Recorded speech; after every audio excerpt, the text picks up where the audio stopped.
Yo, what's up mga kawood? Siyempre magandang araw sa inyo lahat. At eto, magsusundo tayo kay Amara. Break time po nga pala yan bago ako magsundo kay Amara. At ayan, maraming tao at nagsusundo, mga magulang. At hindi pwede tayo makipagsiksikan. Siyempre kailangan at handa ka pagpawisan. Kasi kitang kita nyo naman, sobrang init talaga niya. Pero dapat mahaba PC mo at hindi ka masyado mainipin. So yung mga siyempre sundo tayo kay Amara. Sana labasan na ni Amara. Alamang inaantay na naman tayo ni Amara. At dito mga kaud, syempre tinatanaw-tanaw natin si Amara. Ayun mga kaud, syempre di natin maispatan si Amara kung saan nakapwesto. So ayun mga kaud, syempre nandito si Amara sa loob ng school. Kaya pauwi na si Amara. Gulatin natin mga kaud. Tayo mga kaud, syempre habang waiting tayo kay Amara, may napansin ako, dalawang bata, sasawayin ko sana kaso. Ayun mga kaud, syempre palabas na si Amara. Ay, ayun na yun, nakita ko na si Amara. At ayun na nga mga kaud, napansin ko na si Amara ngayon. Medyo nasagi ako dyan sa part na yan. Kaya naman mga kaud, hinahanap natin si Amara. Parang kanina lang, ang bilis, biglang nawala. Tignan nyo. Yan, hinahanap-hanap ko na yun si Amara, kaso biglang nawala. At si Amara, hinahanap ko. At kapag hindi ko nahanap yung batang yan, yung sinduko na yan, si Amara na yan, yari tayo kay Mrs. Ayun si Amara, oh. Bumibili, oh. At sa wakas mga kaud, nakita natin si Amara, kaya gusto ko naman siyang gulatin, kaso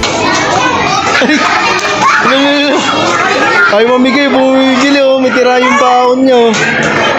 Dito sa part na to, parang ako pa ang nagulat. Tignan nyo mga kaud, parang iniingit pa ako na binili ni Amara na tira niyang baon. Ano yan? Ha? Hot cake? Tara, na tayo. Bawas mo na ako. Kung mapapansin nyo mga kaud, inulit-ulit ko yan dahil mas gusto ko yung ganyang part na yan na hinahalikan ako ni Amara, gumugod by kiss kapag sinusundo siya. Napakasarap lang sa pakiramdam na kapag sinusundo natin ang ating mga anak na hinahalikan tayo, niyayakap tayo. Diba? Ang sarap sa feeling. Bilang magulang, halikan ka ng iyong anak. Tara, wala na tirang baon mo? Wala na? Binili mo na eh. Huwag magtuturo ah. Ha? Uy, para. Huwag kang magtuturo ah. May kinakain ka na, baka magturo ka pa.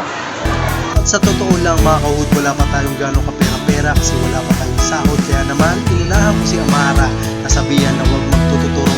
Kasi ay lang hilig ni Amara naman talaga kapag ako nagsusundo eh.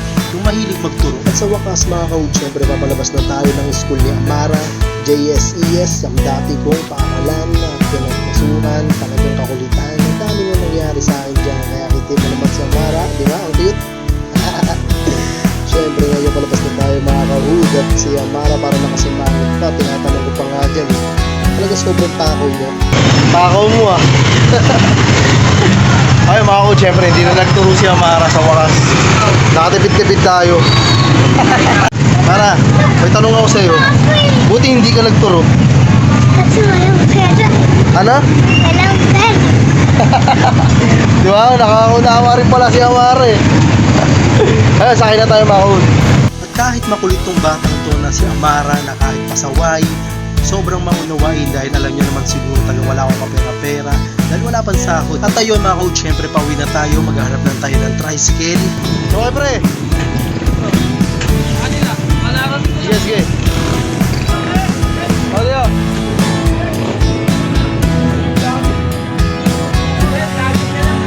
at shoutout syempre sa mga tricycle driver ng SR. Kaya kitang-kita nyo naman, parang kilala-kilala tayo na nag-video, nag-vlog tayo. Pero, di ba? Pumali mo na makachamba tayo. Syempre nakita, isa sa mga tropa ng SR. Ano yan, oh? Boundary na pre. Garay ka na kaya. At ayun mga kaud, syempre papauwi na tayo, nakasakay na tayo sa tricycle. Ayan, kita nyo naman, umaandar na, kasama natin si Amara. Pabiyahe na tayo, papauwi na tayo ng SR. At syempre mga kaud, shoutout sa lahat ng mga tricycle driver ng SR, sa lahat ng mga toda dyan. Shoutout sa inyo, kitang kita nyo naman. At gusto ko lang i-share na tong video na to para ma-inspira. At syempre sa mga tao at sa mga tatay ng mga magulang na sinusundo ang kanilang mga anak para maging safe. Diba mga kaud, ganyan lang ang buhay, paulit-ulit lang ako, pero mas kakayanin. Pag-isan? Para, mamadali ka. Natatakbo! Wait, nagbiblis ah. Uy, para dito. Para. Ang masasabi mo, sinundo kita uli. Ha? Ay? Uy! Tainipan. Ha? Ayos mo. Tainipan na Bulukat. Uy! Para dito. Tatanong ko sa'yo, ano masasabi mo ngayon na sinundo kita ngayon? Salamat na pa. Ano? Salamat na. Oh, kiss mo ulit ako. Let's go.